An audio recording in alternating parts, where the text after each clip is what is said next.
Welcome to 2016 Presidential Candidate Interviews. Today I'm interviewing Michael Steinberg.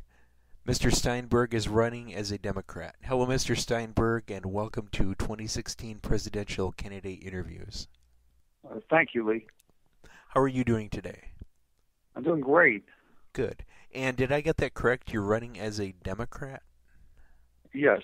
Okay, good. I would like to open with some simple icebreaker questions so people can kind of get to know you a little more personally. Sure. Can you describe your family and home life? Yes. My wife's name is Miriam Steinberg, and she's a chemical engineer. She's from the country of Israel. She came here when she was 12 years old, and she worked her way through college and as a waitress and bag person, and she put herself through school, and she's currently, believe it or not, a Republican candidate for the State House of Representatives, and she's going to be up for election on November 4th. I'm currently heading the fundraising event for the Democratic Party. We're trying to get Charlie Crist elected governor of Florida, so we have a very interesting household right now. We have three children. My oldest child, Jacqueline, is an attorney, and she works in Los Angeles. She actually works for my firm on a Los Angeles branch. She's single, and she's about 29 years old. She'll be 29 in a few days, September 11th. A middle child, Sarah, who also lives in Los Angeles and works there, and lives with my daughter, Jacqueline. And our youngest daughter, Esther, is 24 years old, and she's a stand-up comedian. And she just signed a contract and is going to be filming a television show on the Oxygen channel called Funny Girls. We have two foreign exchange students at home. One is from Italy and one is from China, and they'll be staying with us for 9 months and attending school here. My dad and mom are still alive. My dad's a retired judge. He's 84 years old, and my mom is a circuit court mediator, and they have lived in the same house that I grew up in. I have two sisters, Joanne and Susan. Susan's an attorney and works with me, and Joanne is a former professional singer, and she currently manages a cosmetology center. And that's about it. Can you describe your employment, your work experience, maybe some past jobs you've had, your current job status? Sure. I have had the same job since 1982. I'm an attorney, and I've been doing Social Security, disability, veterans disability, long-term disability, and some personal injury work, and I've been doing that since August of 1982. Before that, I was a assistant prosecutor with the state attorney's office. I did that for a short period of time. I've, in between, or at the same time concurrently, I was a traffic court judge. I did that for a couple of years, but that was a part-time position. But basically, I've been an attorney for 32 years.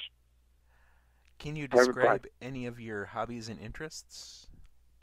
Well, I enjoy weightlifting. I was a wrestler in high school and college, and I did a lot of heavy weightlifting, and I continue to exercise and weightlift until a few months ago when I had a hernia from doing too much bench pressing, and I've had to lay off for a few months. I enjoy bowling. I'm a very good bowler. I like watching stand-up comedy. I used to do stand-up comedy many years ago myself, and so I enjoy watching other comedians perform. And I enjoy taking care of my family, and that's about it.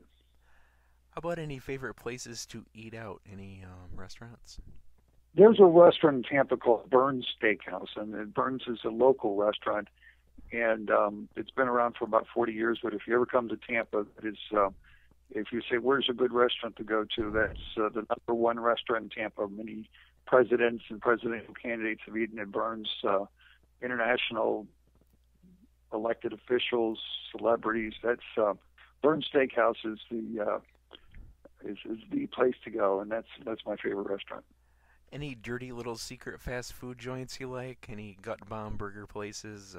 Mexican food? You know, I've always tried to maintain a healthy lifestyle and, eat vegetables and fish and lean chicken.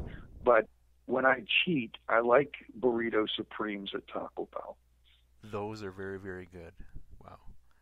You might just Yes. get my vote here. How about any favorite junk food? Do you have anything stowed away in a very black part of your cabinets? I try to stay away from chocolate. I try to stay away from chips, but sometimes I'm on a long trip. I like black licorice. There's black Twizzlers. I think they're called Switzer. So those are my secret favorite snack is the black licorice. And sometimes when I eat it, I just can't stop. I'll eat a whole bag at one time. How about favorite TV shows and movies? Do you have any favorite entertainment along those lines? I don't watch a lot of TV. I work all the time, but I do like to watch the Tampa Bay Rays baseball and the Tampa Bucks football and University of Florida football. I used to like to watch Seinfeld, but don't watch a lot of TV. But I guarantee you, when my daughter's show goes on, I'll be watching Funny Girls every episode. Okay. Do you have any pets? Pets? Yes. Yes, I have a dog, and his name is Benny. And Benny's a Maltipoo. And he's a really good dog. Does tricks and makes a big fuss of me when I come home. So, Benny the dog. And the final icebreaker question: do you have any songs that you would consider like your life motto or your anthem, or a song that really describes who you are? I really like the song "I Did It My Way." I could listen to the song over and over again. All right, that gets through with the the really substantive questions. We're going to get onto the light stuff now. Just kidding. Why are you running for president? Okay, because I do Social Security, disability, and veterans disability law, and I've done it so many years, I've had some inside information of how broken these systems are. And I guess for over 20 years, I've been lobbying, meeting with our congresspersons, our senators, trying to make recommendations or suggestions. And it's very hard to get their attention unless people are making campaign contributions or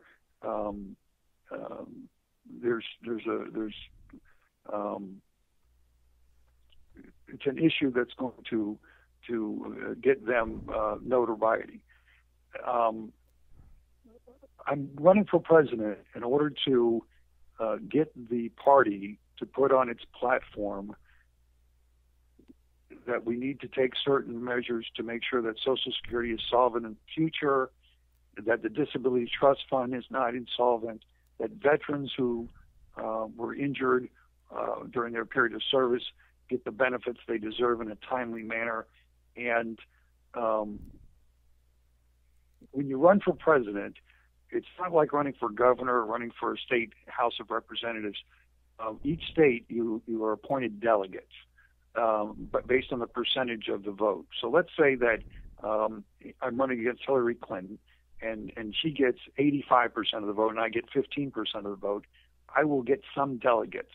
With these delegates, I can go to the convention and say, I want certain things to be part of the platform. So I'm not unrealistic. I don't think I'm going to beat Hillary Clinton. But if you go by the past election, you'll see that there have been candidates who received over 15% of the vote against Barack Obama. And had they done their due diligence and properly filed the paperwork necessary to have those delegates seated, they would have had delegates. And to give you an example, there was a man named John Wolfe who received 42% of the vote in Arkansas. He earned delegates. They weren't seated because he didn't file the proper paperwork. There was another man named Judd, J-U-D-E. He's actually in prison in Texas, and he received 40% of the vote in West Virginia. A man named Randall Terry. He received enough votes to get delegates, but again, he didn't have any delegates seated. So in answer to your question, I'm running for president to make sure that certain issues are placed on the Democratic platform, and that our nominee addresses these issues. These are very important issues, and I don't think they'll be addressed unless somebody like me runs for president and gets the attention of those candidates. It's really interesting you mentioned the veterans and the VA benefits. I've interviewed 4 candidates before you, and I've interviewed a Constitution Party guy, which is like a Tea Party more further right. I've interviewed an independent and then another Democrat. And one thing you guys have a consensus on is this veterans benefit issue. So that's really encouraging that there's a little consensus across the spectrum on that one. The next question, can you name some unique abilities you would bring to the office of president? Well, when people talk about the budget, they talk about things like, oh, we need to, to give an example, get rid of the Department of Energy or get rid of the Department of Education, or we need to cut back on spending for parks or whatever. The big ticket items, though, that make up the vast majority of the budget: Social Security, Medicare, Supplemental Security Income or SSI, and veterans benefits, and of course the interest on the debt. My expertise over the last 32 years has been on Social Security, Medicare, veterans benefits, Medicaid, just those items. And I've been doing this area of law for 32 years. I'm a member of the National Organization of Social Security Claimants Representatives. I'm a member of the National Organization of Veterans Advocates, and so I've handled cases up to the 11th Circuit Court of Appeals, Middle District of Florida. If you Google Michael Steinberg, you'll see my name all over the internet on cases I've handled. So that is my area of expertise, and these programs are facing insolvency. Social Security, Medicare, facing insolvency in the future unless somebody who really knows what they're doing is going to be able to fix these programs, and so that's what I would bring to the table. Same thing with the Department of Veterans Affairs. Every time I go to a hearing, I'm thinking to myself, I could fix this program if I just had a little bit of the authority to do that. I would be a very good commissioner of Social Security or secretary of the Department of Veterans Affairs. And so that's my area of expertise. I'm also a longtime member of the American Israeli Political Affairs Committee.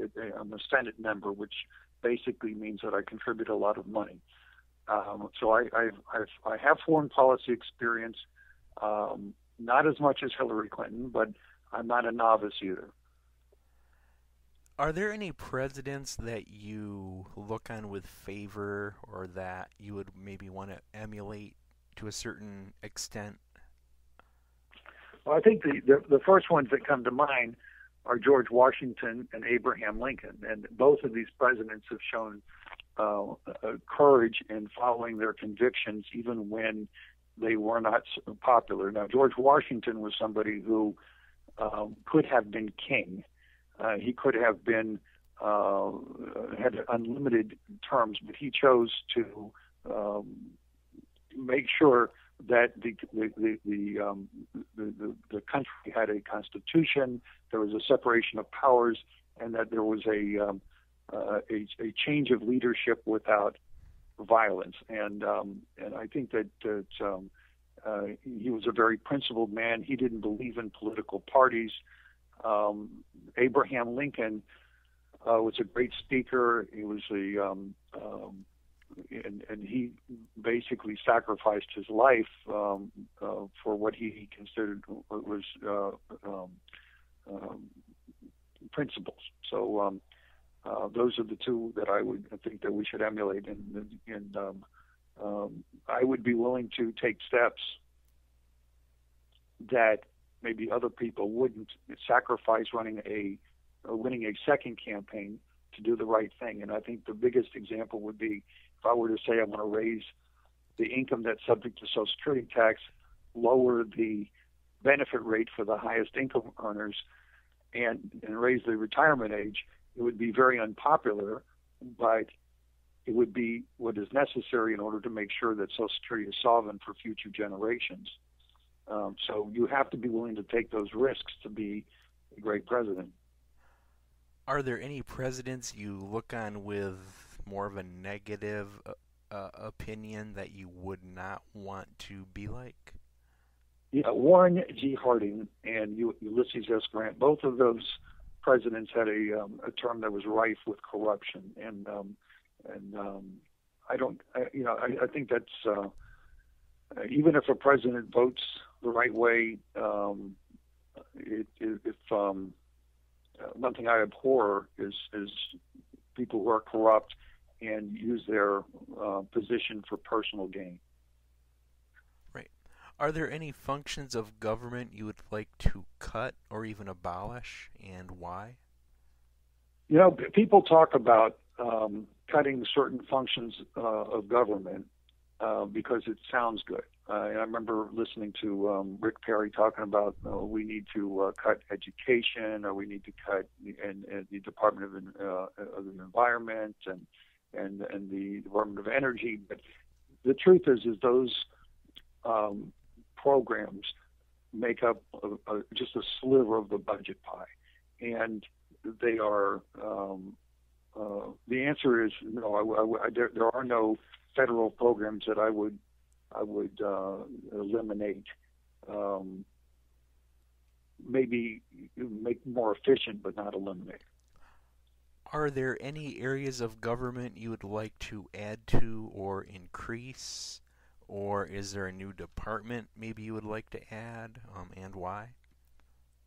I would like to increase funding for the Department of Veterans Affairs that handles the veterans claims. I think they're underfunded, and as a result, there's a backlog of claims. Veterans are waiting 5, 6, 7 years to have their benefits paid. This is egregious that someone coming back from Afghanistan or Iraq and who have debilitating illnesses or injuries and can't work and applying for disability benefits, and they are faced with these types of delays. So yeah, I would increase funding for the Department of Veterans Affairs. What is your stance on taxes? Cutting, increasing, maintaining? Go for it. Okay, we have a huge debt. It's somewhere around $17 trillion. We have a deficit of about $1.5 trillion, give or take a few billion dollars. When we have a recession, we can't raise taxes, and we can't cut spending, because that will put us even in a deeper hole. And I think that Obama has done a reasonable job at helping us get out of this recession. But once the recession is over and we're in a period of prosperity, we need to increase taxes for the highest wage earners, and we need to decrease government spending. So I think with the taxes, we need to analyze where we're at any particular time. I don't like the ideology that under all circumstances we need to raise taxes on the rich or decrease taxes on everybody. You really have to look at the circumstances you're in at the time. You can't predict things like whether there's going to be a war, or whether there's going to be hurricanes or earthquakes or a downturn in the economy. So you need to be flexible when it comes to taxes. Can you describe your stance on the abortion pro-choice issue? Yes.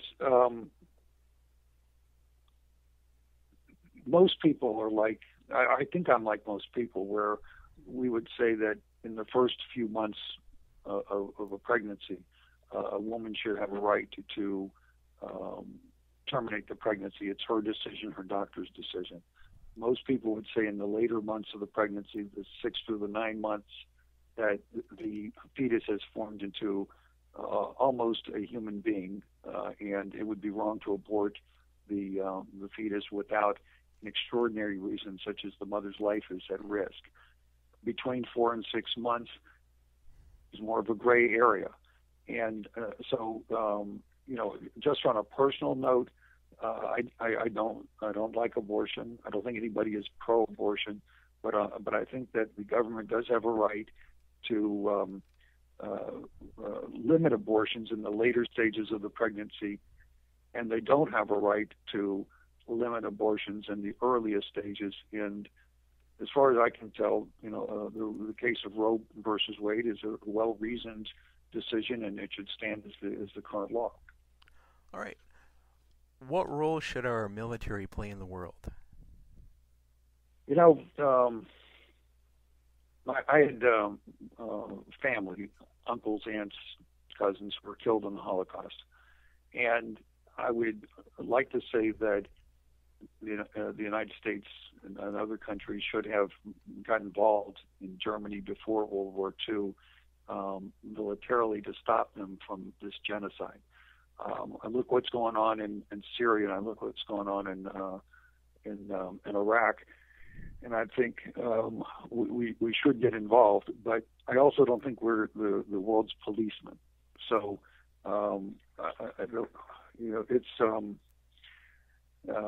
we should get involved in.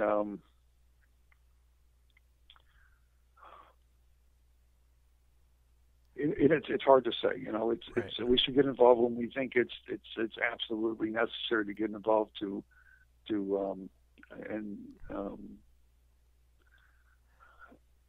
protect the interests of the United States, and then sometimes we have to get involved because it's a morally right thing to do. Sometimes there's egregious situations like let's say there's a genocide in Rwanda, or there's a genocide in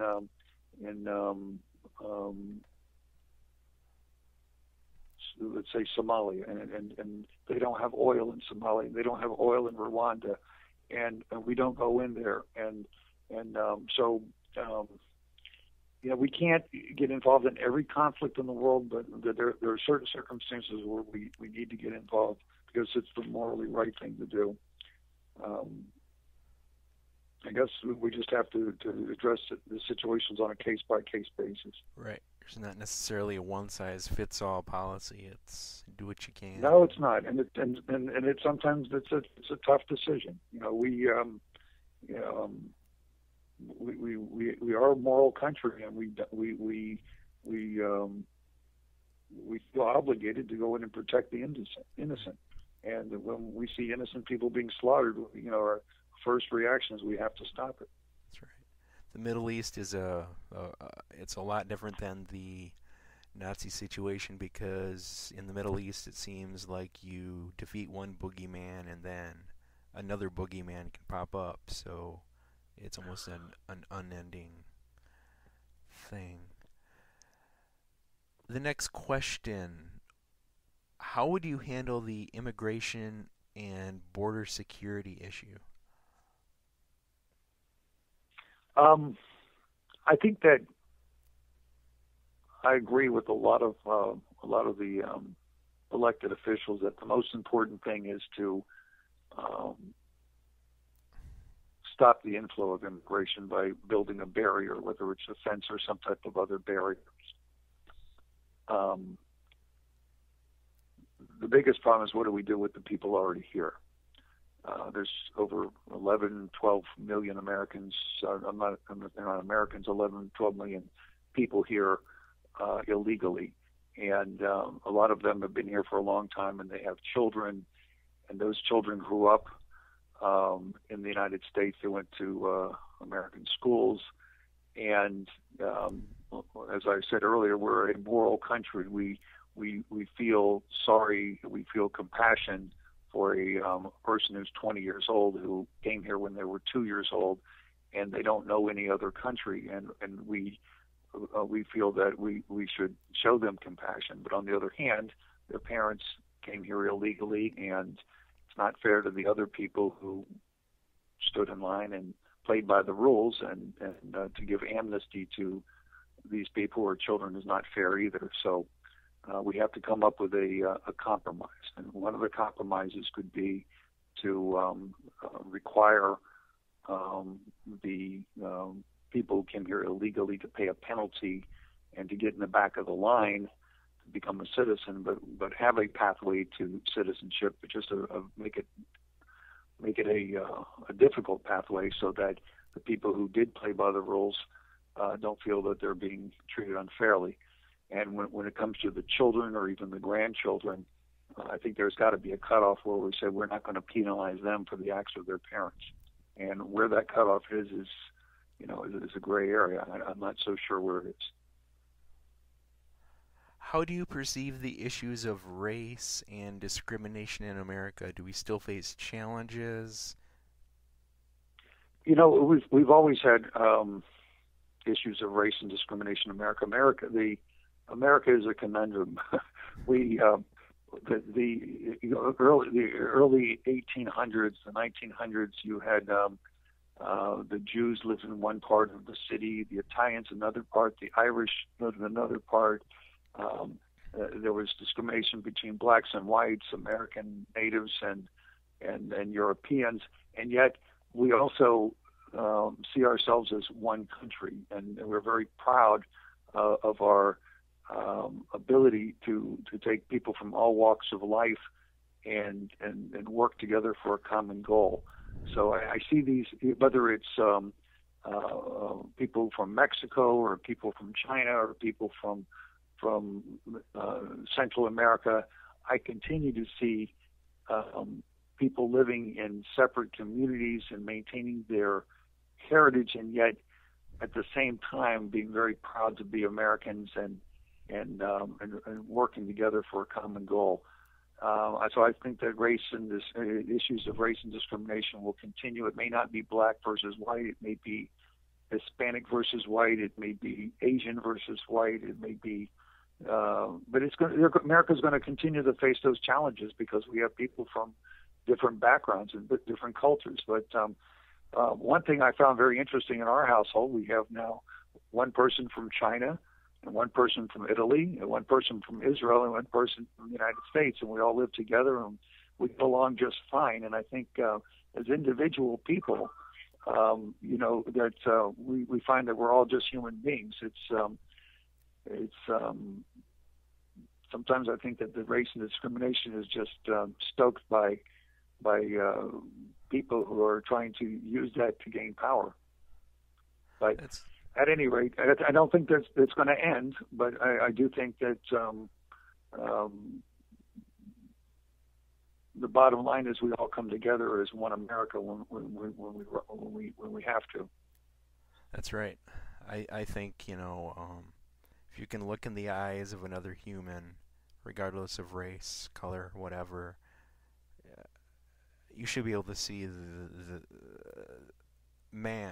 humanity in their eyes. And I think if people would just see the humanity in each other's eyes, the whole thing would just be done away with. But anyways, I'm not the candidate here. The next question. Sorry about that. That's all right. What priority would you give repair of infrastructure? What is the role of the federal government in maintaining infrastructure? We have certain. Let's take roads for instance. We have in our city local roads, and those roads are maintained by the city council, the county commission. Then you have statewide roads, and then you have interstate highways, and whether it's bridges or whether it's roads or train systems, there's certain interstate infrastructure that should be handled by the federal government. Certain infrastructure that should be handled by the state and some by the local authorities. We also deal with like the electrical grid. The electrical grid should be handled by the federal government working together with the state. And we have a public service commission here in Florida, and then we have the local electric companies that service, the cities, and so I think that the federal government does have a role in maintaining, the infrastructure, that's going to affect the several states. And also, oh, go keep ahead. going. Sorry, go ahead. I was going to say that there's certain times when our economy is struggling, and that is the time to spend money on infrastructure so that it creates jobs and at the same time does necessary repairs and building that's necessary that we're going to be using in the future. So it's a win-win situation when you repair and build infrastructure during economic times when there's high rates of unemployment. And this is the question I should have asked before infrastructure. What role does the federal government play in health care, if any? Okay, well, one of the things that people don't save for is healthcare. It's if you think about your own budget, you sound like you're pretty young. You got to worry about eating first and having a place to live, clothes to wear, and I doubt that you or most people will put money away and save it and say, well, this is just in case I become sick or I need surgery. So the government really does have to either collect taxes or mandate the purchase of health insurance to protect people. I know that the government, their role is not to take care of every single need of every human being, but I think healthcare is one that we really do need a law that requires everyone to have healthcare insurance or some type of protection for healthcare. Because if people don't get healthcare, we're not, like I said, we're a compassionate country. We're not going to let people die. They're going to go to the emergency room. They're going to get free healthcare, and we're all going to pay for it anyway. Now, the federal government can have a national health plan, or they can say, each state can have their own health care plan, or they can say the counties can have their own health care plan. But if somebody moves from where I live in Hillsborough County to Pasco County, they would have to, if it was done on a local level, they'd have to change the health care plan. If they move from Florida to Missouri, they'd have to change their health care plan. If they have one national health care plan, they could carry that with them. And I think that because we're such a mobile society, I would prefer if we had a national health care plan, and I would prefer if it was done through expansion of Medicare. I think that Medicare for everyone would be a good solution, or at least a good option. Now, what I would recommend is expanding the Affordable Care Act so that you could, instead of having to purchase insurance through a private insurance company, you would have the option to buy Medicare in lieu of purchasing private insurance. All right, we're coming up on about 4 or 5 questions left, so we're getting near the end of the interview. Where do you stand on personal privacy and the need to protect our nation from terrorists? What is the sweet spot between keeping the terrorists out but also maintaining personal liberty? There was a time that I agreed. I think Benjamin Franklin said this. It may have been another politician or several, that when you give up freedom for safety, you get neither. But they didn't have nuclear bombs in Ben Franklin's time. So the argument can be made that, aren't you willing to give up your personal property to stop a dirty bomb from going off in Times Square? On the other hand, I don't want the government. Well, actually, the government would be very bored if they read my emails. They'd say, so he likes to go to Taco Bell and eat burrito supremes. That's about the only dirt they'd get on me. But I think it's a balance. It's really hard to say. I think that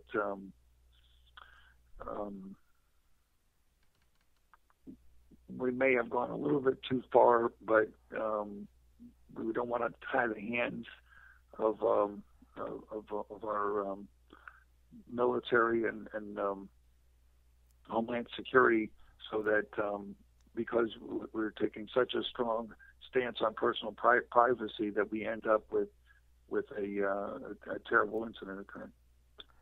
All right, the next question isn't a litmus test, but a lot of voters care about the issue of faith and religion. What role does faith, religion, spirituality, etc. play in your life, and what type of role would it play for you as president? And again, it's not a litmus test, it's just kind of, Sure. it's an important Well, issue for folks. I was raised as a conservative Jew, and what that means is that anybody who is more observant than me is a fanatic, and anybody who is less observant than me is a pagan. It's sort of a joke, but I believe in God. I believe that religion teaches us morals, and I participate in the rituals, the traditional Jewish rituals, going to the synagogue on high holy days. I read the Bible on a regular basis. At least once a week, I read a portion of the Bible, and then they have an explanation or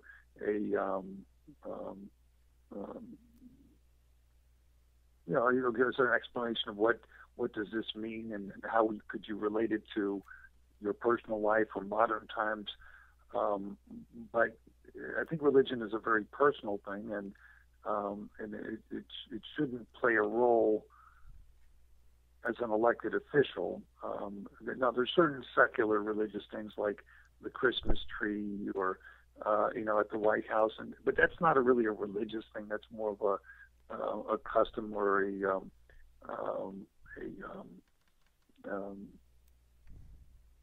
more of a secular thing than a religious thing. But I think that religion is really personal, and it really is not something that should be part of an elected office, whether it's president or governor or mayor or whatever. All right. I'm a strong supporter of the First Amendment, freedom of religion, but not have religion forced on you. Okay. We're coming down on two major questions. Here's the question. Be a political forecaster. Predict two major problems, or one major problem, facing our country in the future that no one or not many people are talking about. What would you do to prepare America for these things that you see coming that nobody's really talking about? Actually, I think they are talking about it. I know I'm not answering your question, but the two things that are facing our country is the potential insolvency of the Social Security Trust Fund, and the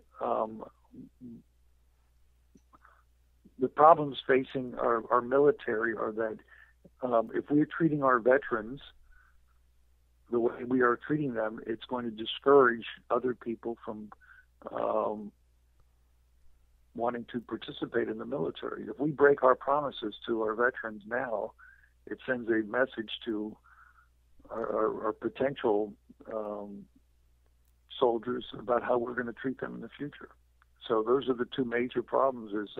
We've got to have the willingness, the political parties and the elected officials have to have the willingness to make tough choices and say, listen, I know you're not going to like paying more taxes, and I know you're not going to want to receive less money, and I know you're not going to want to work more years, but the only way we can protect this trust fund is to make those sacrifices. And then with the veterans, we have got to, we have to find the money to make sure they're taken care of, because it's just not fair to make those promises to these people and say, if something happens to you, we'll take care of you, and then you don't take care of it.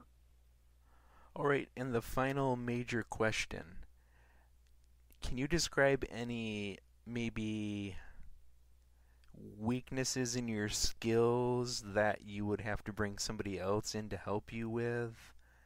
Are there any areas where you're like, man, I'm really going to kind of need some help on this one?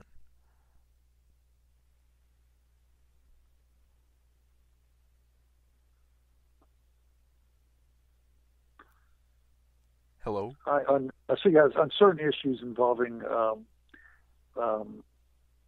energy, I believe. I'm not a scientist. I'm a lawyer, and I need to be educated on, like, things like global warming and whether we, the XL pipeline or drilling for oil off the coast of Florida, or those are issues that I don't have the technical expertise, and I would need to hear from a lot of people who did have the technical expertise to give advice on those issues. I hear a lot of rhetoric, but as an attorney, I know that people make arguments in support of their positions, but if I were a judge, I would want to know the facts, and I would weigh the different arguments, and I just don't have the expertise